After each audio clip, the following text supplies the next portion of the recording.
அனைவருக்கும் அன்பான வணக்கங்கள். இன்றைய வகுப்புல அரசியல் மற்றும் சமூக பார்வை என்ற தலைப்புல நம்ம பார்க்க போறோம். சென்ற வகுப்புல இருந்து இந்த பொது நிர்வாகத்தோடைய தன்மைகளுடைய வளர்ச்சிய, அதனுடைய கோட்பாடுகளை இப்படி ஒவ்வொன்றா பார்த்துட்டு வரோம். அந்த அடிப்படையில இந்த தலைப்பை இன்னைக்கு பார்க்க போறோம். இப்ப இது ஒரு பொது நிர்வாகத்துல ஒரு உண்மையான வளர்ச்சியை நோக்கி ஒரு செல்றதுக்கான ஒரு இடமா இருக்குது. அப்ப இதுக்கான நோக்கம் எப்படி இருந்துச்சுன்னா, ஒரு உலகமயம் எப்படிலாம் மாறக்கூடியதாக இருந்துச்சு. அப்ப அந்த மாறும்போது நவீன அரசுகள் பல்வேறு மாற்றங்களை கொண்டு செயல்படுது. அப்ப அப்படி செயல்படும் போதுதான் ஒரு பன்முகத்தன்மையான ஒரு அணுகுமுறை நம்மகிட்ட அங்க பிறக்குது. இது இந்த பன்முகத்தன்மையான அணுகுமுறை பெரும்பாலும் ஒரு மேற்கிந்திய அணுகுமுறைகளாக இருக்கும். அப்ப இந்த பன்முகத்தன்மையான அணுகுமுறைகள்ல தான் நிறைய கோட்பாடுகள், அறிஞர் பெருமக்கள் இவங்கெல்லாம் இந்த துறைக்கும் இந்த சமூகத்துக்கும் மிகப்பெரிய பங்கு வகிக்கிறாங்க. அப்ப ஒரு குறிப்பிட்ட துறை ஒவ்வொரு காலகட்டத்திலும் ஒரு முழுமையான வளர்ச்சியை நோக்கி பயணிக்கும் போது பல்வேறு காரணங்கள், அதற்கான ஆதாரங்கள், அதோட வளர்ச்சியை நோக்கி எடுத்து சொல்லும். அப்படிதான் இந்த பன்முகத்தன்மையான அணுகுமுறைகள் வெளியில வருது. இந்த பன்முகத்தன்மையான அணுகுமுறைகள்ல பெரும்பாலும் ஒரு வளர்ந்த நாடா இருக்கலாம், வளரக்கூடிய நாடா இருக்கலாம், இல்ல அதற்கு கீழே உள்ள வறுமை கோட்டு கீழே இருக்கிற அந்த மாதிரி ஒரு நாடா கூட இருக்கலாம். இது எல்லா நாடுகளும் இதை நோக்கி பயணிக்க தொடங்குது. இப்ப இதோட நோக்கத்தை இன்னும் கொஞ்சம் புரியுற மாதிரி பார்த்தோம்னா, இந்த 2ஆம் உலகப் போருக்கு பின் ஆசியா, ஆப்பிரிக்கா, இந்த ஏகாதிபத்திய நாடுகளினுடைய சமூக கட்டமைப்பில் மற்றும் தேசிய சிறத்தன்மையை உள்ளடக்கியதாக இருந்தது. அப்ப 2ஆம் உலகப் போருக்கு பின்னாடிதான் ஒரு நிர்வாகத்தன்மை ஒரு பல்வேறு மாற்றங்களை சந்திக்குது. ஒரு நிர்வாகத்தன்மை வளருவதற்கான ஒரு சூழலை ஏற்படுது. அப்படி வளருவதற்கான சூழல் ஏற்படும் போதுதான் ஒரு பன்முகத்தன்மை கிடைக்கின்றது. ஒரு பன்முகத்தன்மை கிடைக்கும் பொழுதுதான் ஒரு உலகப்போர், 2ஆம் உலகப்போர் நடைபெற்று பல்வேறு நாடுகளில் அதோட பாதிப்புகள் ஏற்படுத்தப்பட்டு எல்லோரும் அதை பத்தி விவாதிக்கும் பொழுது, அப்படி விவாதிக்கும் பொழுதுதான் ஒரு கருத்து வெளிப்படுது. அந்த கருத்து எதை நோக்கி இருக்கிறது என்றால் சுற்றுச்சூழலை மையப்படுத்தி இருக்கின்றது. ஒரு 2ஆம் உலகப் போரால் ஒரு சமூகத்தில என்னென்ன அழிவுகளை சந்தித்திருக்கிறது, பல்வேறு உயிரினங்கள் இறந்திருக்குது, ரசாயன பொருட்களை பயன்படுத்தியிருக்கிறோம். இந்த ரசாயன பொருட்களை பயன்படுத்துவதனால காற்று, மண், தண்ணி இவையெல்லாம் மாசுபட்டிருக்குது. அப்ப ஒரு பொருளாதார ஒரு வீழ்ச்சி ஏற்பட்டிருக்குது, விலைவாசி ஏற்றம் ஏற்பட்டிருக்குது. அப்ப அதுக்கு தகுந்த மக்கள் தன்னை மாத்திக்க முயல்றாங்க. அத்தனை பிரச்சனைகளையும் மக்கள் சந்திக்கிறார்கள். அப்ப இந்த 2ஆம் உலகப் போர் எதை சொல்லுதுன்னா ஒரு சுற்றுச்சூழலை சொல்லுது. 2ஆம் உலகப் போருக்கு பிறகு உதாரணத்துக்கு ஜப்பான் என்ற நாட்டுல பல ஆண்டுகளாக மின்சாரமே கொடுக்க முடியல. அந்த போரோட அழிவுல அவங்க சந்திச்ச போது அவங்க அந்த நாட்டுல பிறக்கிற நிறைய குழந்தைகளுக்கு ஒரு உடல் ஊனமுற்ற நிலைமையிலையும் உடல் ரீதியான சில பாதிப்புகளையும் எதிர்நோக்கியதாக இருந்தது. ஏன்னா அந்த கதிர்வீச்சுகளுடைய ஒட்டுமொத்த பாதிப்பு. அப்ப அவங்க இயற்கையை ரொம்ப ரசிக்க ஆரம்பிச்சாங்க, அப்ப நேசிக்க ஆரம்பிச்சாங்க. அப்ப இயற்கையை எந்தவித தொந்தரவும் பண்ணாத ஒரு தொழிலை ஏற்படுத்துறாங்க. அப்ப இதுதான் இந்த சமூகத்துக்கு சொல்லக்கூடிய விஷயமா இருக்குது.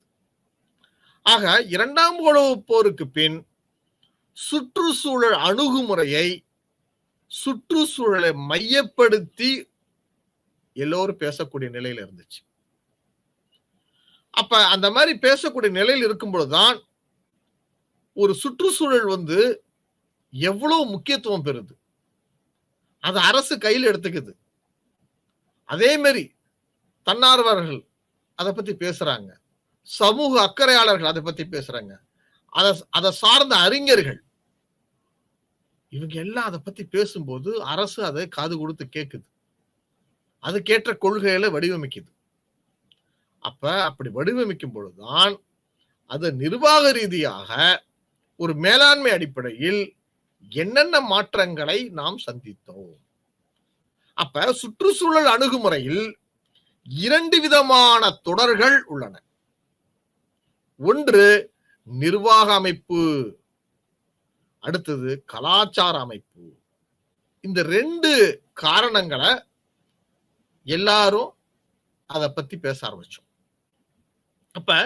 நிர்வாக அமைப்பு அப்படின்னு பார்க்கும் பொழுது அதுல என்னென்ன மாற்றங்கள்லாம் ஏற்படுது, அந்த நிர்வாக அமைப்பால எத்தகைய கலாச்சார மாற்றத்தை நம்மளால கொடுக்க முடிஞ்சிச்சு. அத்தனை சிந்தனை ஓட்டங்கள் ஒரு சமூகத்துல பரிணமிக்கிறது. இந்த மாதிரி கருத்துக்கள் வரும்பொழுதுதான் அந்த காலகட்டத்தில் ஃபெர்ட் ரிக்ஸ் என்ற ஒரு பொது நிர்வாக சிந்தனையாளர் இத பத்தி ரொம்ப ஆழ்ந்த ஒரு சிந்தனை கருத்துக்களை மையப்படுத்துறார். அவர் எழுத ஒரு புத்தகம் தி எக்காலஜி ஆஃப் பப்ளிக் அட்மினிஸ்ட்ரேஷன், அதாவது ஒரு சுற்றுச்சூழலோட ஒரு பொது நிர்வாகம். ஒரு சுற்றுச்சூழலையும் ஒரு பொது நிர்வாகத்தையும் அவர் எந்த கண்ணோட்டத்துல பார்த்தாரு, என்னென்ன கருத்துக்களை முன் வச்சாங்க. ஒரு காலகட்டத்தோட பாதிப்பில் இருந்துதான் அந்த அறிஞர் பெருமக்கள் அதற்கான சிந்தனைகளை வெளிப்படுத்துறாங்க. அந்த மாதிரி சிந்தனையை வெளிப்படுத்தும் போதுதான் ஒரு துறை வளர்ச்சி அடையும், ஒரு கருத்து மேம்படும், அங்கு வாழக்கூடியவர்களுக்கு நல்ல பல வழிகளை நாம் சொல்ல முடியும். அந்த ஃபெர்ட் ரிக்ஸ் ஒரு சமூகத்தை ஒரு 2 வகையா பார்த்தார். ஒன்னு விவசாயம் சார்ந்த ஒரு சமூகம், தொழிற்சாலை சார்ந்த ஒரு சமூகம். ஒரு விவசாயம் சார்ந்த சமூகத்துல ஒரு சுற்றுச்சூழல் எப்படி இருக்கிறது, ஒரு தொழிற்சாலை சார்ந்த சமூகத்துல சுற்றுச்சூழல் எப்படி இருக்கிறது.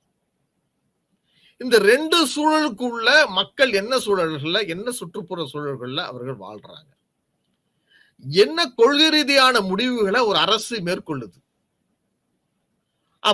அதுல ஏதாவது அழிவுகள் ஏற்பட்டாலோ, ஏதாவது விபத்துகள் ஏற்பட்டாலோ அதுக்கெல்லாம் காரணம் யாருன்னா கொள்கை முடிவு எடுக்கிறவங்க.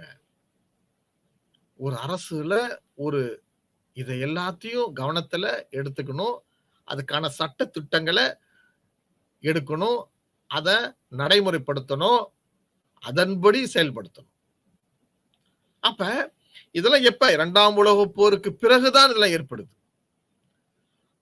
ஒரு சுற்றுச்சூழல ஒரு பொது நிர்வாகத்தை ஃபெர்ட் ரிக்ஸ் எழுதும் பொழுது ஒரு விவசாயம் சார்ந்த ஒரு சமூகமாகவும் ஒரு தொழிற்சாலை சார்ந்த ஒரு சமூகமாகவும் இந்த 2 காரணிகளை மையப்படுத்தி ஒவ்வொரு காரணத்திற்கும் பல்வேறு சிறப்பு காரணங்களை அவர் எடுத்துரைக்கிறார்.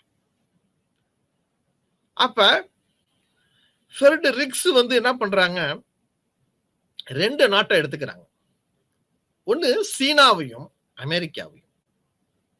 சீனா போன்ற நாடுகளில் விவசாயம் தலை தோங்குது. அடிப்படை உலகில அதிகமான மக்கள் தொகை உள்ள நாடு. அந்த அதிகமான மக்கள் தொகைக்கு உள்ள உணவை அவங்களால உற்பத்தி பண்ண முடியுது. அவங்களுக்கு தேவைக்கு போக வெளிநாடுகளுக்கு ஏற்றுமதி செய்யப்படுகிறது. அதே மாதிரி அமெரிக்கா போன்ற நாடுகள்ல பாத்தீங்கன்னா ஒரு தொழிற்சாலைகள். அந்த தொழிற்சாலைகளுடைய ஒவ்வொரு தொழில்நுட்பத்தை பயன்படுத்தி ஒரு அபரிமிதமான வளர்ச்சியை ஏற்படுத்திருக்கு. அப்ப அந்த தொழிற்சாலைகள்ல ஒரு தொழில்நுட்ப வித்தகர்கள், அறிஞர் பெருமக்கள் அவங்களை கண்டுபிடிப்பது அங்கீகரிக்கப்படுது. அப்ப அந்த பொருட்களை உற்பத்தி பண்ணி மற்ற நாடுகளுக்கு ஏற்றுமதி செய்யப்படுகிறது. உலக வர்த்தகத்தில் ஒரு தொழில்நுட்பத்தை உலக மத்தியிலும் சந்தைப்படுத்துவதை அமெரிக்கா மிக சிறப்பாக செய்கிறது. ஆக இந்த 2 நாடுகளை ஒரு ஒப்பீட்டு பொது நிர்வாகத்தின் அடிப்படையில் அவர் சில காரணங்களை விளக்குகிறார். அப்ப இந்த 2 காரணங்களை விளக்கும் பொழுது ஒரு சுற்றுச்சூழலையும் உள்வாங்கிக் கொண்டு அதனுடன் எந்த வகையில் இரு நாடுகளுக்குள்ள வேற்றுமைகள் ஒற்றுமைகளை விளக்குகின்றார். அதனாலதான் இவரை யாரு ஃபிரெடரிக்ஸ நம்ம என்ன சொல்றோம்னா ஒப்பீட்டு பொது நிர்வாகத்தின் தந்தை, ஒப்பீட்டு பொது நிர்வாகத்தின் தந்தை என அழைக்கப்படுகின்றார்.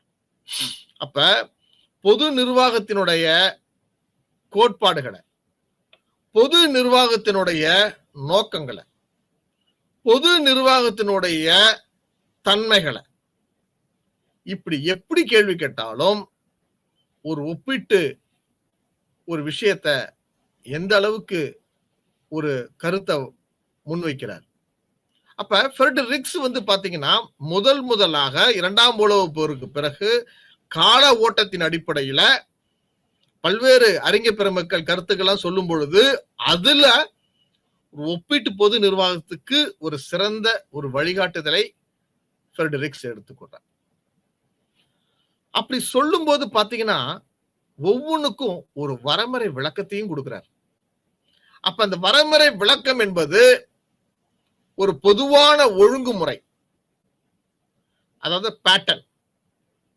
அப்ப பொதுவான ஒழுங்குமுறை என்பது ஒவ்வொன்றையும் இப்படிதான் செய்யணும். அப்படி செய்யும் பொழுது தவறுகள் ஏற்படாமல் அதற்கு மக்களுக்கு பயனளிக்கக்கூடிய வகையில், சுற்றுச்சூழலுக்கு பாதுகாப்பாக இருக்கும் வகையில், அதை மக்கள் பயன்படுத்தும் போது அதோடைய நன்மைகளை முழுமையாக அனுபவிக்கும் வகையில் இவற்றை எல்லாம் உள்நோக்கி ஒரு பொதுவான ஒரு ஒழுங்குமுறையை ஏற்படுத்துகிறார். அல்லது ஒரு பொதுவான ஒழுங்குமுறையை அல்லது வகைமுறையை உலகுக்கு முதல்ல சொல்றாங்க.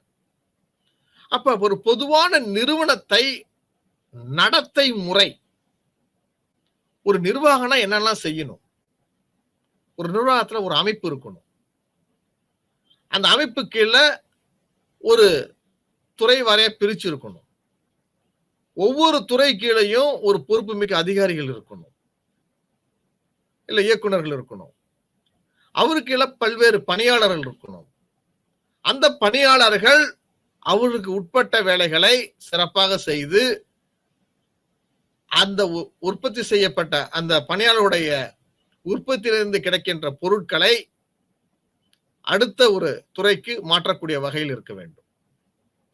அந்த பொருட்களை அனைத்து பொருட்களையும் எடுத்து ஒரு நுகர்வு கலாச்சாரத்திற்கு ஏற்ப அந்த பொருட்களை சந்தைப்படுத்துதலாக இருக்க வேண்டும்.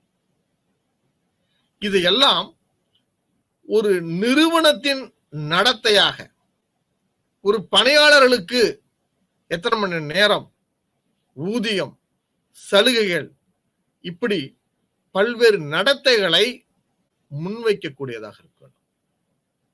அப்படி வைக்கும் பொழுதுதான் நமக்கு ஒரு சுற்றுச்சூழலை சார்ந்து நாம் செயல்படக்கூடியவர்களாக இருக்க வேண்டியதாக இருக்கிறது. அப்ப எல்லா காரணங்களையும் உட்படுத்தி ஒரு விஷயத்தை பேசக்கூடிய வகையில் இருக்கிறதுனா அதுக்கு பேரு செவ்வியல் பொது நிர்வாக கோட்பாடாக மதிப்பிடப்படுகிறது. அப்ப ஒரு செவ்வியல்னா பல்வேறு காரணங்கள் இருக்கணும், சாதாரண காரணம் கிடையாது.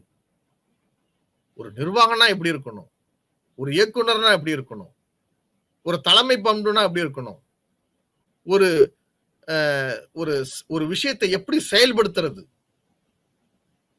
அப்படி செயல்படுத்தும் போது உள்ள விஷயங்கள்ல எப்படி முடிவெடுப்பது, அப்படி முடிவெடுக்கும் போது அந்த முடிவுகள் அந்த பணியாளர்களா இருக்கட்டும், அந்த நிறுவனத்தை சார்ந்ததா இருக்கட்டும், ஏன் சமூகத்தை சார்ந்ததாக இருக்கட்டும், அது நன்மை பயக்கும் வகையில் இருக்க வேண்டியதாக இருக்க வேண்டும்.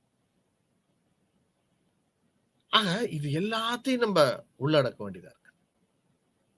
அப்ப பல்வேறு துறை சார்ந்த விஷயங்களை ஒருமுகப்படுத்தி அதிகாரங்களை பிரித்து கொடுத்து பணியாளர்களுக்கு ஒரு வேலை வாய்ப்பை கொடுத்து அதற்கு ஊதியத்தையும் கொடுத்து பல்வேறு சலுகைகளையும் கொடுத்து அவருடைய வாழ்வில் முன்னேற்றுவதற்கும் ஒரு நிறுவனம் முன்னேறுவதற்கும் ஒரு சூழலை ஏற்படுத்த வேண்டும். ஒரு சுற்றுச்சூழலை வலிமைப்படுத்த வேண்டும். ஒரு சுற்றுச்சூழலுக்கு பாதிப்பு இல்லாத வகையில் நாம் கொண்டு வர வேண்டும். ஏன்னா அடுத்த தலைமுறைக்கான ஒரு பாதையை ரிக்ஸ் ரொம்ப அழகா எடுத்து சொல்றாங்க. இதைத்தான் செவ்வியல் பொது நிர்வாக முறை கோட்பாடாக முதல்ல எடுத்து சொன்னது. அப்ப இந்த மாதிரி சொல்லும் போது நமக்கு என்ன தோணுதுன்னா, ஒரு எதிர்பாராத சவால்களை, ஒவ்வொரு வாய்ப்புகளையும் எப்படி பயன்படுத்துறாங்க, எப்படி அணுகுகிறாங்க. ஒவ்வொரு காலகட்டத்திலும் ஒவ்வொரு பிரச்சனைகள் வரும். ஒரு விலைவாசி ஏற்றமா இருக்கும், இல்ல தொழிலாளர்கள் பற்றாக்குறையா இருக்கும். இது ரெண்டும் இருந்துச்சுன்னா ஒரு நுகர்வு மாறி போயிருக்கும், அந்த கலாச்சாரம் மாறி போயிருக்கும். அல்ல நுகர்வு கலாச்சாரம் அப்படி இருக்கும், எல்லாம் ஒன்னா இருக்கும் பொழுது ஒரு போட்டி அதிகமா இருக்கும். ஒரே பொருள்ல 10 பேர் அந்த பொருளை உற்பத்தி பண்ணியிருப்பாங்க. ஒரு போட்டி போட்டு சூழல்ல ஒரு பொருளை விற்கிறதுக்கான சூழல் ஏற்பட்டிருக்கும். அதுல அவங்களோட தனித்தன்மை தெரிஞ்சிருக்கணும். மற்ற பொருளோட அந்த விலைவாசி குறைஞ்சிருக்கணும். மக்கள் அதுக்கு அங்கீகாரம் செய்ய வேண்டும். இப்படி பல்வேறு காரணங்களை நம்ம மையப்படுத்திக்கிட்டே இருக்கலாம்.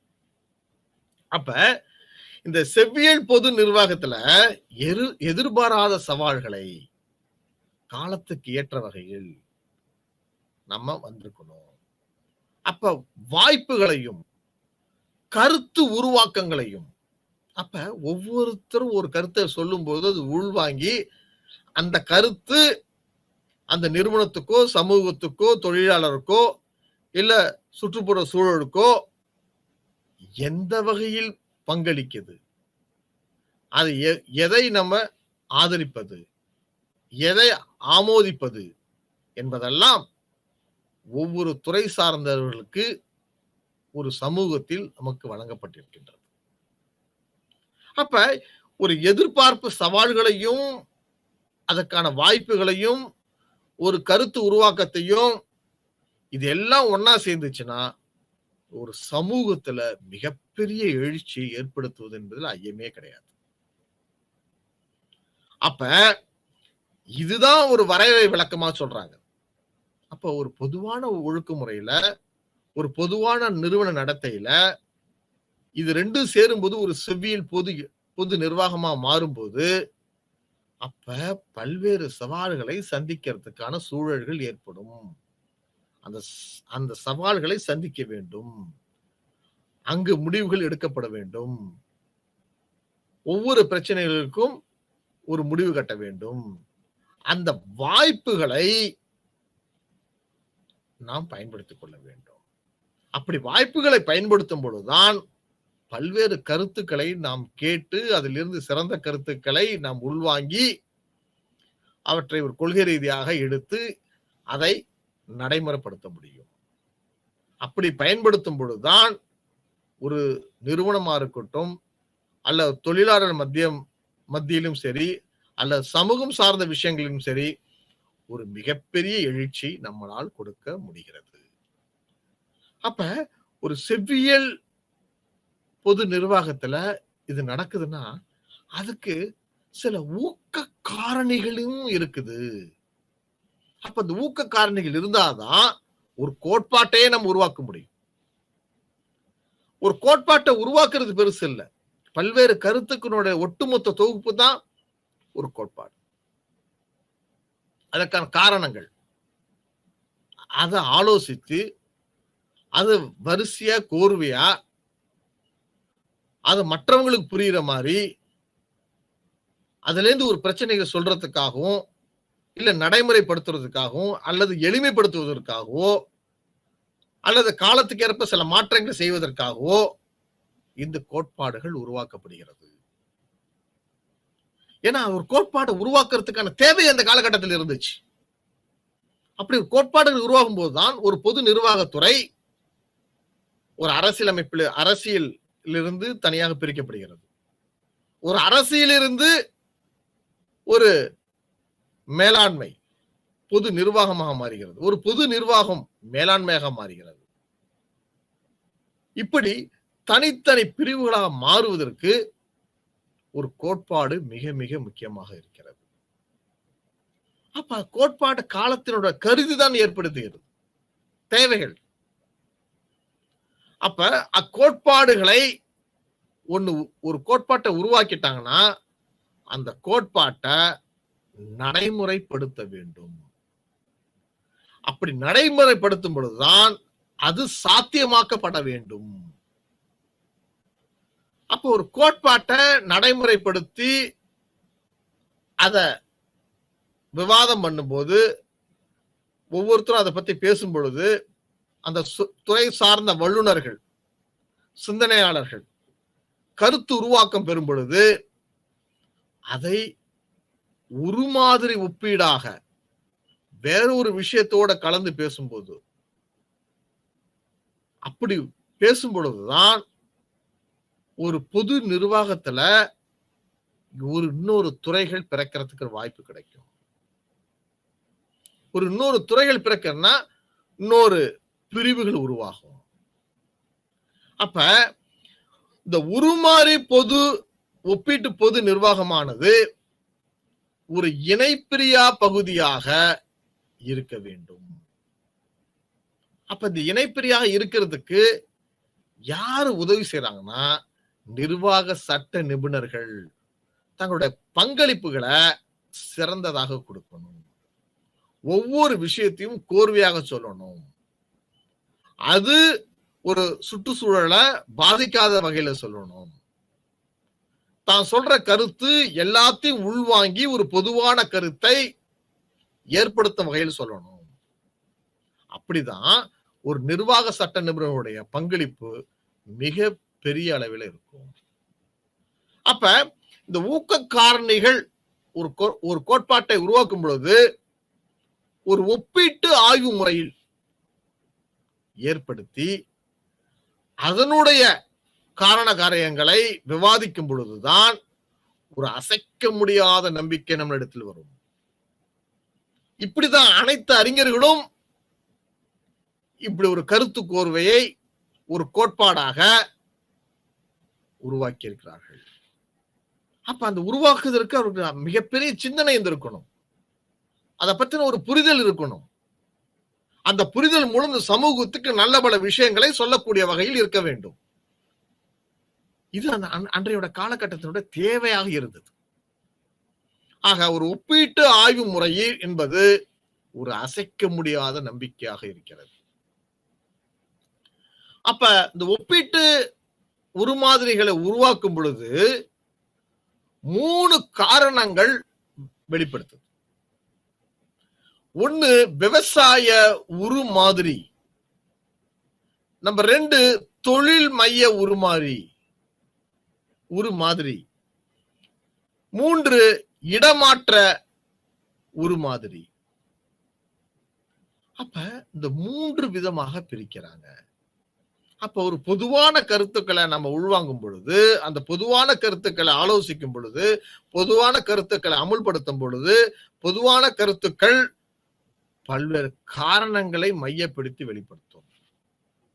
அப்படி மையப்படுத்தும் பொழுதுதான் நமக்கு என்ன தெரியுதுன்னா விவசாய உருமாதிரி, தொழில் மைய உருமாதிரி, இடமாற்ற உருமாதிரி, இந்த 3ம் சேர்ந்தான் ஒரு ஒப்பீட்டு உருமாதிரியாக தென்படுகிறது. அப்ப இந்த 3 உருமாதிரிகளையும் நம்ம சேர்த்து சொன்னோம்னா அது ஒப்பீடாக மாறப்படுகிறது. இப்ப முதல்ல ஒரு விவசாய உருமாதிரி அப்படின்னு நம்ம பார்க்கும் பொழுது ஒரு தன்னிறைவு பொருளாதாரம் என்பது தன்னிடம் அளவு கடந்த ஒரு பொருளாதாரத்தை நாம் வலிமையாக இருக்கின்றோம். ஒரு பொருளாதாரத்துல நமக்கு தேவையான பொருட்களை, உற்பத்தி செய்யப்படும் பொருட்களை வாங்கும் சக்தியை குறைத்து உற்பத்தி செய்யும் பொருட்கள் அதிகமாக இருக்கும் பொழுது, அதாவது ஏற்றுமதி சக்தி அதிகமாக இருக்கும் பொழுது ஒரு நாட்டோட பொருளாதாரம் வலிமையாக இருக்கும். ஒரு அந்நிய நாட்டோடைய செலாவணி அதிகமா இருக்கும் பொழுது அந்த நாட்டோட பொருளாதாரம் வலிமையாக இருக்கும்.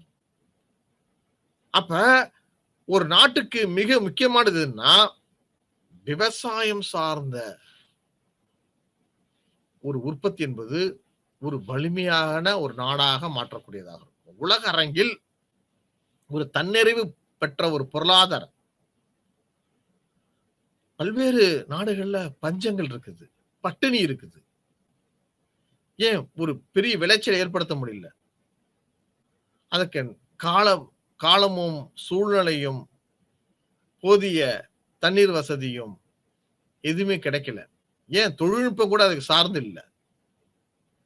அப்ப இதெல்லாம் சார்ந்த ஒரு நாடா இருக்கலாம், ஒரு கண்டமா இருக்கலாம், அல்ல அந்த நாட்டை வளப்படுத்துற மாதிரி திட்டங்களை வடிவமைத்து அதை செயல்படுத்தக்கூடிய வகையில இருக்கலாம்.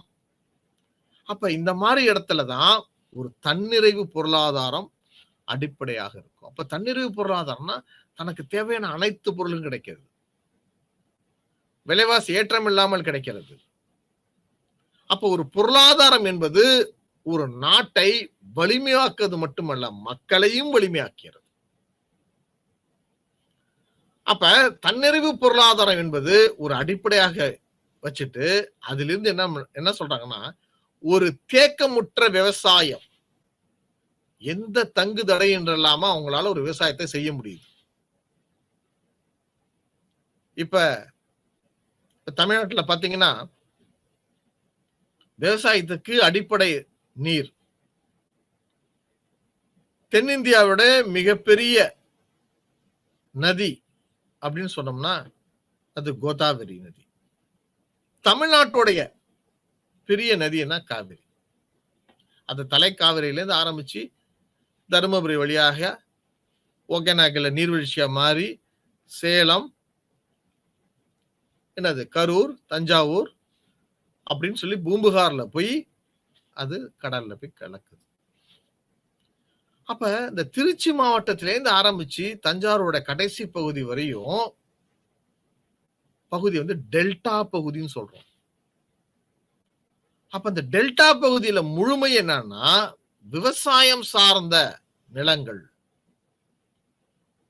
அப்ப விவசாயம் சார்ந்த நிலங்கள்ல ஒரு தொழில்நுட்பத்தை பயன்படுத்தி 3 போகம் விவசாயத்தை அவங்களால செய்ய முடியுது, அதிக விளைச்சலை உற்பத்தி பண்ண முடியுது. அப்ப திருச்சி ஒரு மாவட்டம், தஞ்சாவூர் மாவட்டம், திருவாரூர் மாவட்டம், நாகப்பட்டினம் ஒரு மாவட்டம், மயிலாடுதுறை ஒரு மாவட்டம். அப்ப இந்த மாவட்டங்கள் அத்தனையும் ஒரு விவசாயம் சார்ந்த நிலங்களாக இருக்கிறது. அப்ப ஒரு சுற்றுச்சூழலை ஒரு மையப்படுத்தி இருக்கிறது. அப்ப ஒரு தேக்கமற்ற விவசாய சமுதாயத்தில் அப்ப ஒரு அரசு என்ன செஞ்சிருக்கும், அவங்களுக்கு குறைஞ்ச விலையில மானிய விலையில இடுபொருட்களை கொடுக்கணும், தண்ணீர் கொடுக்கணும், தொழில்நுட்பங்களை கொடுக்கணும், விவசாய ஆராய்ச்சி துறைகள் சேர்ந்த வல்லுநர்கள் அந்த இடத்தை போய் பார்க்கணும். அப்ப இதன் மூலமாகத்தான் மிகப்பெரிய ஒரு விவசாயத்துல புரட்சி பண்ண முடியும், ஒரு தன்னிறைவை அடைய முடியும், ஒரு விலைவாசியத்தை குறைக்க முடியும். அப்படி ஒரு விளைச்சலே இல்லைன்னா விலைவாசி அதிகமா போயிடும். அதனாலதான் தஞ்சாவூரை நெற்களஞ்சியத்தின் சின்னமாக அங்க பேர் சொல்றோம். அரிசி கிண்ணம் அப்படின்னு சொல்றோம். எதுக்குன்னா அந்த அளவுக்கு ஒரு விவசாயம் ஒரு மிகப்பெரிய வலிமையாக இருக்கிறது. நெல்லா இருக்கட்டும், கரும்பா இருக்கட்டும், வாழையா இருக்கட்டும், அதோட ஊடுபயிர்களா இருக்கட்டும், இதெல்லாம் என்னன்னா ஒரு தன்னிறைவு பொருளாதாரத்தை நோக்கி தான் இருக்குது. அப்ப தன்னிறைவு பொருளாதாரத்துல ஒரு தேக்கமுற்ற விவசாயத்தை ஒரு சமுதாயத்துல நிர்வாக கட்டமைப்பு, இதுதான் ஒரு நிர்வாகத்தை கட்டமைக்குது. ஒரு விவசாயம் சார்ந்தது. ஒரு விளைச்சலை போதுமான அளவுக்கு பயன்படுத்திட்டு அதுக்கு மேல இருந்துச்சுன்னா இன்னொரு மாநிலத்துக்கோ ஏன் பல்வேறு நாடுகளுக்கோ அது ஏற்றுமதி செய்யற அளவுக்கு ஒரு உற்பத்தியை எதிர்நோக்கிட்டு இருக்கும். மிகப்பெரிய மக்கள் தொகையை சார்ந்த உலகத்தில் 2வது நாடு இந்திய நாடு. ஆனா இந்திய திருநாட்டுல இந்த மாதிரி தன்னிறைவு பொருளாதாரம் விவசாயத்தில் ஏற்படுத்தும் பொழுதுதான் பஞ்சமும் பட்டினியும் வறுமையும் நம்மளால் குறைக்க முடிகிறது. இந்தியாவில் பசுமை புரட்சி ஏற்படுத்தினாங்க. அப்படி பசுமை புரட்சி ஏற்படுத்தும் பொழுதுதான் நம்ம நாட்டில் பஞ்சம் போச்சு. பசுமை புரட்சி ஏற்படுத்தும் பொழுதுதான் அதிக விளைச்சல் ஏற்படுத்த முடியுது. அதிக அணைகளை கட்டணும், நீர்ப்பாசனத்தை மேம்படுத்தணும். அதன் மூலம் ஒரு குறுகிய விளைபொருட்களை உற்பத்தி விளை வச்சோம். அதன் மூலமா விவசாயிகளுக்கு அதிக லாபத்தை ஈட்டி கொடுக்கிற மாதிரி ஒரு வாய்ப்பை ஏற்படுத்தி கொடுத்தோம்.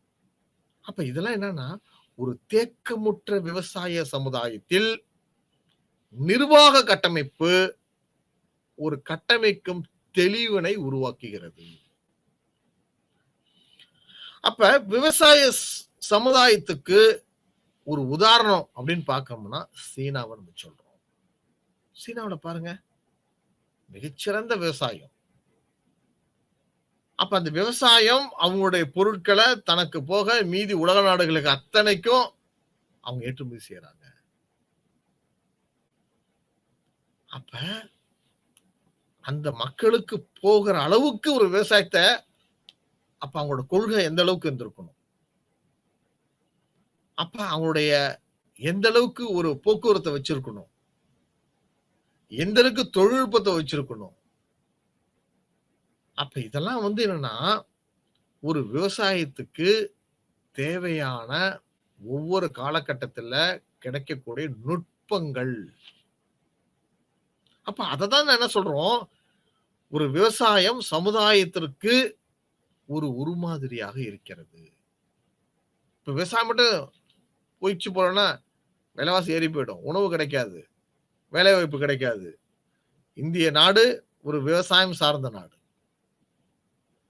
ஆக ஒரு விவசாய உருமாதிரி என்பது இதை சார்ந்து இருக்கும். அடுத்ததாக தொழில் மைய உருமாதிரி. இப்ப எந்த அளவுக்கு விவசாயம் இருக்குதோ அதே மாதிரி விவசாயம் சாராத பகுதிகள் அல்லது வளர்ச்சி குறைந்த பகுதிகள், அந்த பகுதிகளில் தொழில்மய சமுதாயமாக ஒரு தொழிலை மையப்படுத்தி ஒரு தொழிலை கொண்டாந்து ஒரு தொழிலை உருவாக்கி அங்க தொழிற்சாலைகளை ஒரு கட்டமைப்பு ஏற்படுத்தி அந்த கட்டமைப்பு மூலம் பல்வேறு தொழிலாளர்களை வேலைவாய்ப்பு கொடுத்து அந்த வேலைவாய்ப்பின் மூலமாக ஒரு தொழிலாளர்களுக்கு ஒரு வளர்ச்சியும் ஒரு தொழிற்சாலைக்கான வளர்ச்சியும் ஏன் ஒரு சமூகத்துக்கு ஒரு நாட்டுக்கான வளர்ச்சியும் ஏற்படுத்தக்கூடிய வகையில் ஒரு வளர்ச்சி இருக்க வேண்டும். அந்த வளர்ச்சி சமுதாய நோக்கமாக இருக்க வேண்டும். அதான் முக்கியம். அப்ப இந்த தொழில்மய உருமாதிரி என்பது இதை சார்ந்து இருத்தல் வேண்டும். இந்த தொழில்மய உருமாதிரியில பாத்தீங்கன்னா சமுதாயம், இந்த சமுதாயத்துல உயிர் துடிப்புள்ள ஒரு ஊக்கத்தையும் ஒரு மிகச்சிறந்த எழுச்சியையும் ஒரு சூழலை ஏற்படுத்தணும். அப்படி ஒரு சூழல் ஏற்படுத்தலைன்னா அந்த சமுதாயத்தில் தொழில் மைய உருமாதிரியை உருவாக்க முடியாது. அப்ப ஒரு வளர்ந்த நாடுகள் ஒரு தொழில்முறை சமுதாயமாக மாறுது. உயிர் துடிப்பு உள்ள ஒரு நிறுவனமாக ஒரு போட்டி போடும் நிலையில உருவாக்குறாங்க. அந்த நிறுவனத்துல பல்வேறு தொழிலாளர்கள் பணியாற்றுறாங்க. அந்த பணியாற்றும் போது அந்த தொழிலாளர்களுக்கு ஊதியமும் ஊக்கமும் அந்த நிறுவனம் வழங்குது. அந்த ஊக்கத்தையும் ஊதியத்தையும் எடுத்துக்கிட்டு மிகப்பெரிய வளர்ச்சியை அல்லது மிகப்பெரிய எழுச்சியை ஒவ்வொரு தொழிலாளிக்கும் ஏற்படுத்துது. அப்ப அந்த ஒவ்வொரு தொழிலாளிக்கும் ஏற்படுத்துத ஒட்டுமொத்த தொழிலாளிக்கும் சார்ந்துதான் ஒரு சமுதாயமான ஒரு விஷயமாக மாறுது. அதுதான் ஒரு தொழில் மைய உருமாதிரியாக இருக்கின்றது. அப்ப அமெரிக்கா போன்ற நாடுகள்ல பல்வேறு தொழிற்சாலைகள், பலாயிரம் மக்கள் அங்க பணியாற்றுறாங்க. அப்படி பலாயிரம் மக்கள் பணியாற்ற இடத்துல தான் ஒரு பொருளை பிற நாடுகளுக்கு ஏற்றுமதி செய்யப்படுகிறது, விலை நிர்ணயம் செய்யப்படுகிறது, ஒரு பொருளை சார்ந்து வாழக்கூடிய ஒரு சூழலை உருவாக்கிறது. அப்ப அந்த மாதிரி சூழலை உருவாக்கும் பொழுது இங்க என்ன நடக்குதுன்னா அங்க ஒரு மாற்றத்தை ஏற்படுத்துது. அதை சார்ந்து வாழ பழகிக்கிறாங்க. இப்ப மூன்றாவது இடமாற்ற உருமாதிரி. இடமாற்ற உருமாதிரி என்பது விவசாயம் சமூகத்திற்கும் தொழில் சமுதாயத்திற்கும் இடைப்பட்ட சமுதாய மாற்றமாக உருமாறுகிறது. அதாவது ஒரு விவசாயமும் இருக்கணும், ஒரு தொழிற்சாலையும் இருக்கணும். ஒரு விவசாயம் ஒரு தொழிற்சாலை சார்ந்தும், ஒரு தொழிற்சாலை இல்ல ஒரு விவசாயத்தை சார்ந்தும், அல்லது ரெண்டும் சாராமல் ஒரு சமூக கட்டமைக்கிறதுக்கு வளர்ச்சிக்கு உறுதுணையாக இருக்கக்கூடிய வகையில் இருக்கணும். அப்ப இப்ப நம்ம நாடு இருக்கு இந்தியா. இப்ப இந்தியாவில் பொதுத்துறை நிறுவனங்களும் இருக்குது, தனியார் துறை நிறுவனங்களும் இருக்குது. அப்ப பொதுத்துறை நிறுவனங்கள், அரசு துறை நிறுவனங்கள் சொல்லக்கூடிய நிறுவனங்கள் அங்க என்ன மாதிரி கொள்கைகள் பயன்படுத்துறாங்க, தனியார் துறை நிறுவனங்கள்ல அங்க என்ன மாதிரி கொள்கைகளை பயன்படுத்துறாங்க. அப்ப இந்த மாதிரி விஷயங்கள்ல ஒரு விவசாய சமூகத்தையும் ஒரு தொழில் சமுதாயத்தையும் ரெண்டையும் ஒரே பார்வையின் கீழ் கொண்டு செயல்படுத்துறது.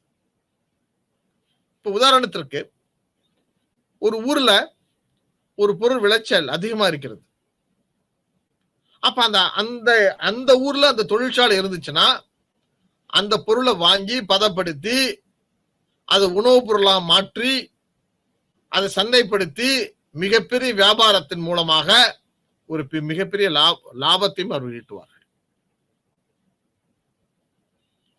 அப்ப அந்த மாதிரி லாபத்தை ஈட்டும் பொழுது அங்கதான் இடமாற்று ஒரு மாதிரி வருகிறது. அப்ப அந்த பேர் லாபத்தை ஈட்டல அப்படின்னா என்னது, விவசாயம் தனியா இருக்கும், தொழில் தனியா இருக்கும். இது ரெண்டுத்தையும் கலக்கும் பொழுது, இது ஒன்றை சார்ந்து பயணிக்கும் பொழுது என்னவா இருக்கும்? அப்ப அந்த ஊர்ல விளைவிக்கிற பொருளை அங்க இருக்கிற நிறுவனங்கள் அதை எடுத்து அத வியாபார நோக்குடன் அதை செயல்படுத்தினீங்கன்னா அது மிகப்பெரிய பயனை கொடுக்கும். இப்ப இந்த மாதிரி இடமாற்று உருமாதிரிகளை நாம பார்க்கும் பொழுது இந்தியா, தாய்லாந்து போன்ற நாடுகள் அதற்கு உதாரணமாக சொல்லப்படுகிறது. இந்த மூணு விஷயத்தையும் ஒன்னா நம்ம பார்க்கும் பொழுது அதுக்கு பேர் என்ன சொல்றாங்கன்னா பிரிஸ்மேட்டிக் அப்படின்னு சொல்லுவார்கள். அதாவது நிறப்பிரிகை முற்படிவ கோட்பாட்டு உருமாதிரி. நிறப்பிரிகை முற்படிவ கோட்பாட்டு உருமாதிரி. இப்ப இந்த கோட்பாட்டை உருவாக்கியவர் என்னன்னா ஒரு ஃபியூசல் மாடல்னு சொல்லுவார்கள். ஃபியூசல் தான் உருவாக்குறார். அப்ப ஒரு விவசாயம் தொழில் மைய இடமாக மாற்றம் பெறும்போது சில உருமாதிரிகளை விவரிக்கிறது. அப்ப இந்த மாதிரி விவரிக்கும் பொழுதுதான் சில சிறப்பு கூறுகளை இணைக்கிறது. அப்படி இணைக்கும் பொழுதுதான் ஒரு என்ன சொல்றது, ஒரு நிறப்பிரிகை உருவாகிறது. பிரிசம், PRISM, பிரிசம் சொல்வார்கள். அப்ப இந்த கொள்கையை உருவாக்கிய ஃபியூஸ்டு மாடல் என்ற கோட்பாட்டை உருவாக்கப்படுகிறது. அப்போ ஒரு விஷயத்துல ஒண்ணு இல்ல, நிறப்பிறகை என்பது ஒரு விஷயத்துல, ஒரு கண்ணாடியில ஒரு சூரிய ஒளி பட்டு அது எதிரொலிக்கும் பொழுது அந்த எட்டிருந்து பார்க்கும்போது அது என்ன வடிவங்களை அதிகப்படுத்துது, என்ன வடிவங்களை குறைவா இருக்கு, என்ன வடிவங்கள் மிக மிக குறைவா இருக்கு என்பதெல்லாம் எப்படி சொல்லக்கூடியதோ அதே அடிப்படையில் தான் இந்த பிரிஸ்மாட்டிக் கோட்பாடு, நிறப்பிறகை கோட்பாடு, நிறப்பிறகை முற்படிவ கோட்பாடு, முற்படிவ கோட்பாட்டு என்ற கோட்பாட்டை வெளிப்படுத்தப்பட்டது. ஃப்ரெட்ரிக்கின் உருமாதிரி கோட்பாடு என்பது ஒரு வெற்றிக்கான வழிமுறையாகும். ஒரு வாய்ப்புக்காக காத்து கிடக்கிறவங்களுக்கு ஒரு வழியாக இருக்கும். ஃப்ரெட்ரிக் ரிக்ஸின் ஒரு உருமாதிரி வெற்றி பெற்றதற்கு அடிப்படை காரணம் அந்த நிர்வாகத்து கூட சுற்றுச்சூழலை இணைத்தது. நிர்வாகத்தை சுற்றுச்சூழல் கூட அந்த கற்பனையை செயல்கூறுகளாக மாற்றப்பட்டது. அப்ப இந்த மாதிரி நிர்வாகத்தை சுற்றுச்சூழலோட ஒப்பிடும்போது இக்காலஜி அப்படின்னு கூறுவார்கள். இக்காலஜி. ஓகே. அடுத்தது, ஒரு நிர்வாக சூழல் அணுகுமுறை என்பது நிர்வாகத்துக்கும் சுற்றுச்சூழலுக்கும் ஒரு இடையே உள்ள ஒரு நெருங்கிய ஒரு இணக்கமான ஒரு தொடர்பாக இருக்கிறது. அப்படி ஒரு இணக்கமான தொடர்பா இல்லாதனால, அப்படி இணக்கமா இல்லைன்னா அப்ப இடையூறு தொடர்பை புரிந்து கொள்ளும் வகையில், அப்ப அதுல உள்ள பிரச்சனைகளை புரிஞ்சுக்கிறோம், அந்த பிரச்சனைக்கான வடிவம் சொல்றோம், அதற்கான காரணங்களை சொல்றோம், அதற்கான விளக்கத்தை சொல்றோம், அதுக்கு ஒரு முடிவை ஏற்படுத்துறோம். அப்ப ஒரு வெற்றிக்கான காரணத்தை ஃப்ரெட்ரிக் ரிக்ஸ் என்ன பண்றாரு, ஒரு எக்காலஜி, ஒரு பொது நிர்வாகத்தை ஒரு சுற்றுச்சூழலை பொருத்தி பார்த்து அதுக்கான காரண காரியங்களை வடிவமைக்கிறார். அப்படி வடிவமைக்கும் பொழுதுதான் ஒரு பொது நிர்வாகம் என்பது ஒவ்வொரு காலகட்டத்திலும் ஒரு மிகப்பெரிய வளர்ச்சியை உள் வாங்கியிருக்கின்றது என்பதை நமக்கு தெரியப்படுத்த. அடுத்த பகுதியாக புதிய பொது நிர்வாக அணுகுமுறைகள். புதிய பொது நிர்வாக அணுகுமுறைகள் என்பது ஒரு பொது நிர்வாகமாக 1887 முதல் 1926 வரை இவற்றை நாம் சொல்லுகின்றோம். அப்ப ஒரு பொது நிர்வாகத்தை ஒரு அரசியலிருந்து சேர்க்கப்பட்ட ஒரு ஆட்சியில ஒரு பொது நிர்வாகம் என்பது ஒரு இணை பிரியாத ஒரு குழந்தையாக இருந்தது. அப்ப முதலாக உட்ரோ வில்சன் என்ற அமெரிக்க முன்னாள் ஜனாதிபதி அவர்கள், இவர் அரசியல் அறிவியல் துறையில ஒரு பேராசிரியராக பணியாற்றுறாங்க. அதற்கு பிறகு அமெரிக்க நாட்டுடைய ஜனாதிபதியாக மாறும் பொழுது இந்த உட்ரோ வில்சன் ஒரு ஆசிரியர் பணியாக இருக்கும் பொழுது ஒரு அரசியலை எப்படி பார்க்கணும், ஒரு நிர்வாகத்தை எப்படி பார்க்கணும் என்பதை ஒரு மிகச்சிறந்த கருத்துக்களை முன்வைத்து வெளிப்படுத்தினார். அப்ப அவர் எழுதின புத்தகம் தி ஸ்டடி ஆஃப் அட்மினிஸ்ட்ரேஷன். அப்ப ஒரு நிர்வாகத்திற்கான படிப்பு. ஒரு நிர்வாகம் என்பது என்ன, ஒரு நிர்வாகத்தை எதை சார்ந்து இருக்கிறது, ஒரு நிர்வாகத்தில் ஏற்படுற குறைகள் நிறைகள், அவருடைய அணுகுமுறைகள் எப்படி பல்வேறு நாடுகளில் உள்வாங்கிக் கொண்டு நடைபெறுகிறது. அப்ப அதுக்குதான் இவர் என்ன சொன்னாங்க, பொது நிர்வாகத்தின் தந்தை உட்ரோ வில்சன், பொது நிர்வாகத்தின் தந்தை என்று அழைக்கப்படுகிறார். அப்படி ஒரு பொது நிர்வாகம் என்பது ஒரு அரசியலின் ஒரு அரசியல் அறிவியலின் ஒரு பகுதியாக இருக்கிறது. அது தனியா பிரிக்கணும் அப்படி சொல்லுது. அப்ப ஒரு பொது நிர்வாகம் என்பது அரசியல் அறிவிலிருந்து பிரிக்கப்பட ஒரு ஏதுவாக ஒரு சூழல்களை ஏற்படுத்துது. அப்ப இதுதான் ஒரு முதல் காலகட்டம். ஒரு பொது நிர்வாகம் எப்படி ஒரு உட்ரோ வில்சனால் ஒரு அரசியலிருந்து ஒரு பொது நிர்வாகத்தை தனியாக பிரிக்க முடிகிறது.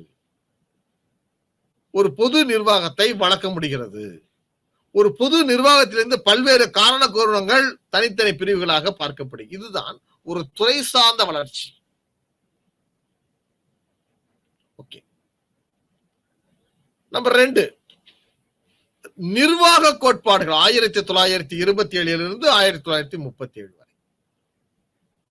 நிர்வாக கோட்பாடுகள்ல ஒரு சிறந்த பொருளாதாரத்தை ஏற்படுத்தணும், ஒரு பொருளாதாரத்தை வலிமைப்படுத்தணும், ஒரு பொருள் சார்ந்த சமுதாயமாக மாற்ற வேண்டும், வாங்கும் சக்திகளை ஊக்கப்படுத்த வேண்டும், ஒரு நிர்வாகத்தை முறைப்படுத்த வேண்டும், அதன் மூலம் ஒரு நாட்டை பலப்படுத்த வேண்டும்.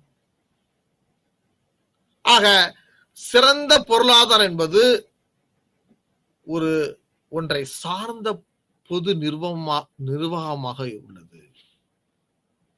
அப்ப இந்த மாதிரி விஷயங்கள்ல தான் தொழில் புரட்சி நடைபெறுவதற்கான காலகட்டமாக மாறுது.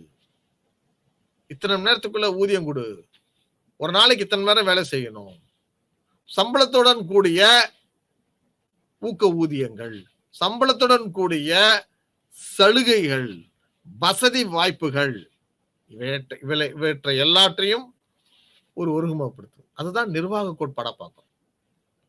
அப்ப ஒரு தொழில் புரட்சி நடைபெறுவதற்கான சூழலையும் அதற்கான காரணங்களையும் அது ஊக்கப்படுத்தும் வகையில் அந்த கோட்பாடு, நிர்வாக கோட்பாடு அதுக்கு பயன்படுகிறது. அப்ப ஒரு அறிவியலின் மேலாண்மையின் தந்தை என்று அழைக்கப்பட்டவர் டெய்லர். ஒரு நிறுவனத்துல எவ்வளவு பேர் வேலை செய்யணும், அவங்களுக்கு என்ன விதமான கூலி கொடுக்கணும், அப்படி அவங்களுக்கு கொடுக்கப்பட்ட சலுகைகள் என்ன, ஒரு நிறுவனம் எந்த அடிப்படையில், எந்த லாப நோக்கு அடிப்படையில் செயல்படுகிறது, இவற்றை எல்லாத்தையும் உள்ள வாங்கிட்டு தான் அதுக்கான தொழில்நுட்பங்கள் என்னெல்லாம் கொடுத்துருக்கிறோம், இது எல்லாத்தையும் ஒன்னா சேர்த்து சொல்றதா நிர்வாக கோட்பாடுகள். அப்போ நிர்வாக கோட்பாடுகளை சொல்லும் போது ஒரு அறிவியலின் மேலாண்மையாக முதல்ல சொன்னவர், ஒரு அறிவியல ஒரு மேலாண்மை கருத்தா சொன்னது பாத்தீங்கன்னா யாரு? Taylor, Winslow Taylor. அப்ப நிர்வாக மேலாண்மையுடைய தந்தையாக யாரை பார்க்கறா? ஹென்றி பயோஸ். அப்ப ஒரு அறிவியலோட மேலாண்மையாக டெய்லர் இருக்கிறார். அதே மேலாண்மைய ஒரு அறிவியலா பார்த்துட்டு அடுத்தது ஒரு நிர்வாகமாக பார்க்கிறாங்க. அப்படி பார்த்தது யாருன்னா ஹென்றி பயோஸ். அப்ப ஒவ்வொரு காலகட்டத்திலையும் ஒவ்வொரு விதமான செயல்பாடுகள் விரைவாக நடைபெறுது. அடுத்த 3வது காலகட்டம் 1938 முதல் 1947 வரை மாற்றத்திற்கான காலகட்டம். அப்போ ஒரு நிர்வாகம் எப்படி நடைபெறுகிறது, ஒரு சமுதாயம் எந்த அளவுல வளர்ச்சியை நோக்கி போகிறது, எது ஒரு நிர்வாகத்தை ஒரு பொருளாதாரம் சார்ந்ததாகவோ அல்லது ஒரு தொழில் சார்ந்ததாகவோ மாற்றக்கூடிய வகையில் என்ன கொள்கைகளை அவங்க முன்வைக்கிறாங்க, அந்த கொள்கைகள் அடிப்படையில் என்ன விஷயங்கள் பின்தங்கி இருக்கிறது, எதை சிறப்பாக செய்ய முடிகிறது என்பதையெல்லாம் நாம் உள்வாங்கும் பொழுதுதான் அங்கு மாற்றத்திற்கான காலகட்டமாக அங்கு வாய்ப்பு. அப்ப மாற்றத்திற்கான காலகட்டம் என்பது ஒரு மனிதாபமான ஒரு சமுதாயத்தை உருவாக்குவது, ஒரு மனிதாபமான சமுதாயத்தை. அப்ப ஒரு மனிதாபமான சமுதாயத்தை தத்துவ ஞானி மேரி பார்க்கர் போலட்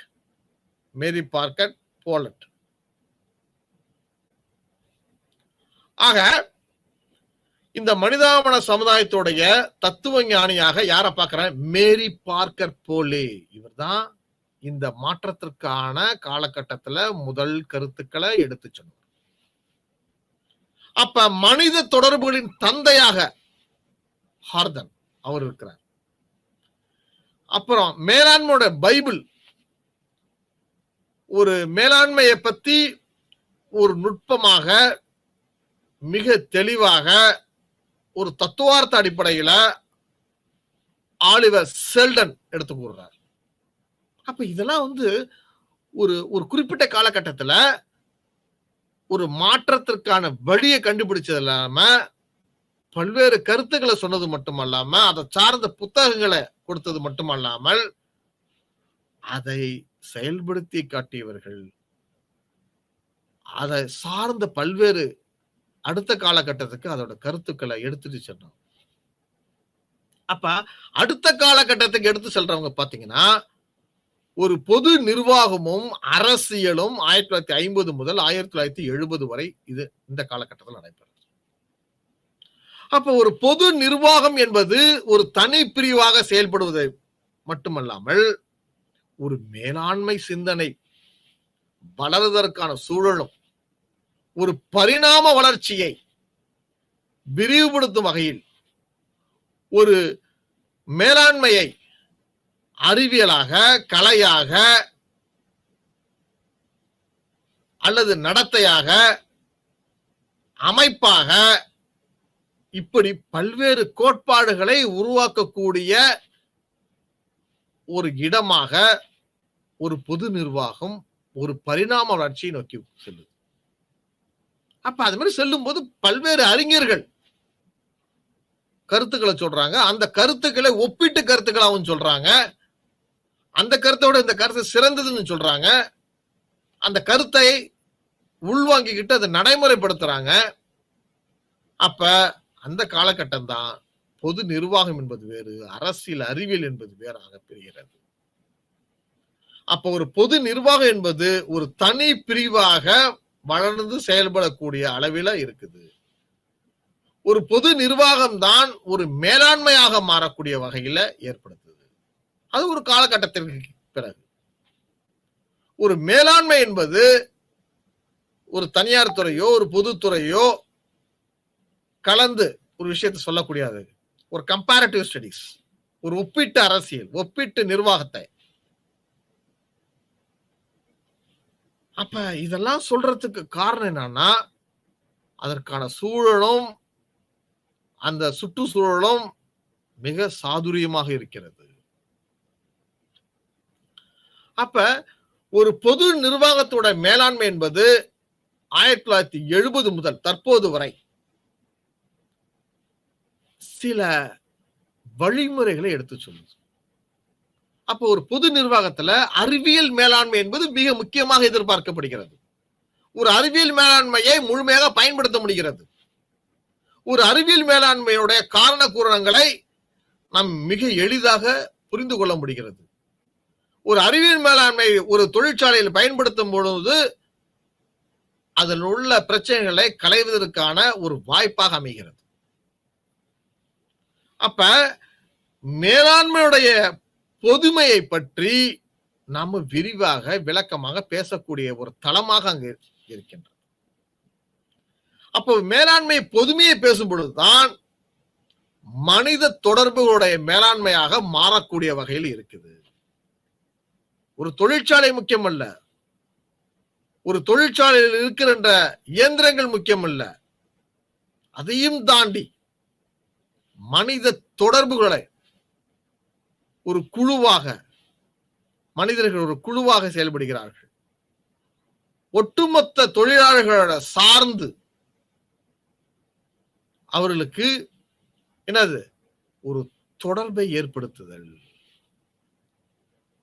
ஒரு நிர்வாகத்தை எந்த அளவில் பயன்படுத்துகிறார்கள், எப்படி ஒவ்வொரு பிரச்சனைகளும் தீர்வு சொல்லுகிறார்கள், அதற்கான நேரத்தை எவ்வளவு குறுகிய நேரத்தை பயன்படுத்துகிறார்கள், ஒரு அமைப்பை எப்படி வலிமைப்படுத்துகிறார்கள், இவற்றையெல்லாம் சார்ந்தது.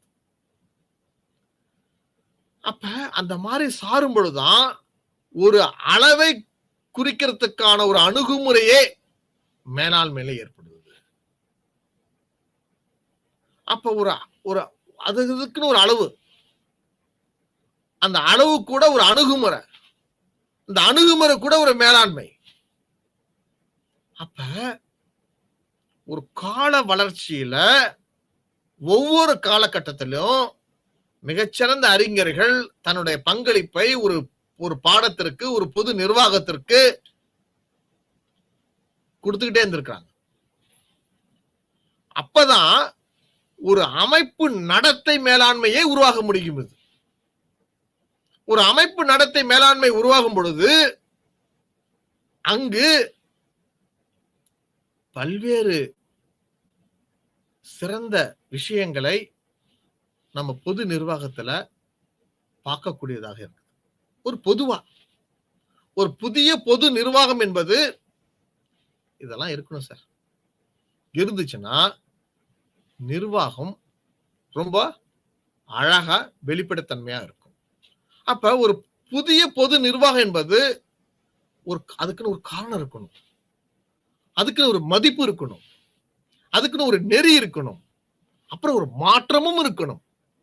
இதெல்லாம் சேர்ந்ததுன்னா மேலாண்மையின் பணியாளர்களாக செயல்படுவதற்கு ஒரு தகுந்த இடத்தை வைக்கும். அப்போ ஒரு சிறந்த அணுகுமுறை ஒரு அரசாங்கத்துல இருந்துச்சுன்னா எப்படி இருக்கும்? அப்ப ஒரு புதிய ஒரு புதிய பொது நிர்வாகமும் இருக்குது. அந்த புதிய பொது நிர்வாகத்துல சிறந்த அரசாங்க அணுகுமுறையும் இருக்குது. இது ரெண்டும் ஒன்னா சேருது. அப்ப இங்க என்ன நடக்குதுன்னா நிர்வாகம் ஒரு மாற்றத்தை நோக்கி பயணிக்கிறது. ஒரு நிர்வாகத்தினுடைய நோக்கங்கள் மிக தெளிவாக எல்லோருக்கும் புரியும்படியாக அதை பயன்படுத்த வகையில் இருக்குது. அப்போ ஒரு நிர்வாகத்துடைய நோக்கம் சரியா இருக்கும்போது அதோட வளர்ச்சி விரைவாக காலத்துக்கு ஏற்ற வகையில் இருக்குது. அப்போ ஒரு சிறந்த அரசாங்க அணுகுமுறையில ஒரு நிர்வாக வளர்ச்சி முடிவுதான் ஒரு சிறந்த அரசாங்கத்துக்கோட ஒரு அணுகுமுறையாக பார்க்கப்படுகிறது. அப்ப ஒரு நிர்வாக வளர்ச்சி முடிவு என்பது எடுப்பதற்கான ஒரு திறமையாளர்களை நாம் உருவாக்க வேண்டும் அல்லது உருவாகுவார்கள். அவர்கள் தான் சிறந்த முடிவுகளை எடுப்பார்கள். அப்ப நமக்கு என்ன ஒரு விஷயத்தை சொல்லுதுன்னா ஒரு சிறந்த அரசாங்கத்தினுடைய சிறப்பு தன்மைகளாக எப்படி பார்க்கிறோம்னா ஒரு விஷயத்துல எந்த அளவுக்கு பங்கு கொள்ளுதல், அதன் மூலம் சட்டத்தின் வழியாக என்னென்ன விஷயத்திலலாம் முன்வைக்கிறோம், அதோட வெளிப்படைத்தன்மைகள், அதோட நெறி,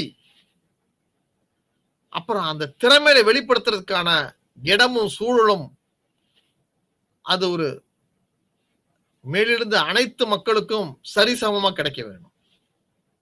அப்படி கிடைக்கும் பொழுதுதான் நிர்வாகத்துல பொறுப்புகளை வகிக்கிறதுக்கு எல்லாருக்கும் ஒரு வாய்ப்பு கிடைக்கும். அப்படி ஒரு பொறுப்புகளை வாய்ப்பு கிடைக்கும் போதுதான் நல்ல முடிவுகளை எடுக்க முடியும். அந்த அமைப்புகளை வலிமைப்படுத்த முடியும். அப்படி வலிமைப்படுத்தும் பொழுதுதான் ஒரு பொது நிர்வாகத்தோட வளர்ச்சி விரைவாக இருக்கும். ஒரு பொது நிர்வாகத்தின் வளர்ச்சி என்பது ஒட்டுமொத்த நாட்டோட வளர்ச்சியாக மாற்றப்படுகிறது. அப்ப ஒரு பொது நிர்வாகத்தோடைய பொறுப்பு என்பது ஒரு நேர்மையை வெளிப்படுத்தும் வகையில் இருக்கின்றது. ஆக இந்த பாடங்கள்ல நம்ம இதுவரையும் பார்த்ததுல ஒரு சிறந்த அரசாங்கத்தின் சிறப்பு தன்மைகள் அப்படின்னு கேட்டா நம்மளால ஒரு விஷயத்த சொல்ல தெரியுது. அப்ப ஒரு சிறந்த அரசாங்கத்தோட அணுகுமுறைகள் அப்படின்னு பார்க்கும்போது அதோட காரணங்களை நம்மளால புரிஞ்சுக்க முடியுது. ஒரு பொது நிர்வாகம் ஒரு புதிய பொது நிர்வாகமாக எப்படி மாறக்கூடிய வகையில் இருக்கிறது. ஒவ்வொரு காலகட்டத்திலும் ஒரு பொது நிர்வாகமும் மேலாண்மையும் எப்படி தனித்துவமாக பரிணமிக்கிறது. அடுத்ததாக ஒரு அரசியல் மாற்றத்திற்காக ஒரு பொது நிர்வாகம் என்னென்ன மாற்றத்தை ஒவ்வொரு காலகட்டத்திலையும் சந்தித்தது. இது எல்லாத்தையும் நம்ம பார்க்கும் பொழுதுதான் இந்த பாடத்தை ஒரு பார்வையாக நம்மளால் பார்க்க முடிகிறது. ஆக ஒரு பொது நிர்வாகத்துடைய முக்கியத்துவத்தையும் அதோட வளர்ச்சியையும் அதோட கோட்பாட்டுகளையும் இந்த பாடத்திலிருந்து தெரிஞ்சுக்கும் பொழுது உங்களால் இந்த பாடத்திலிருந்து இந்த பகுதியிலிருந்து ஒரு கேள்வியை இயல்பாக உங்களால் எழுத முடியும். அவற்றை மூலமாக நல்ல மதிப்பெண்களை நீங்கள் பெறவும் முடியும்.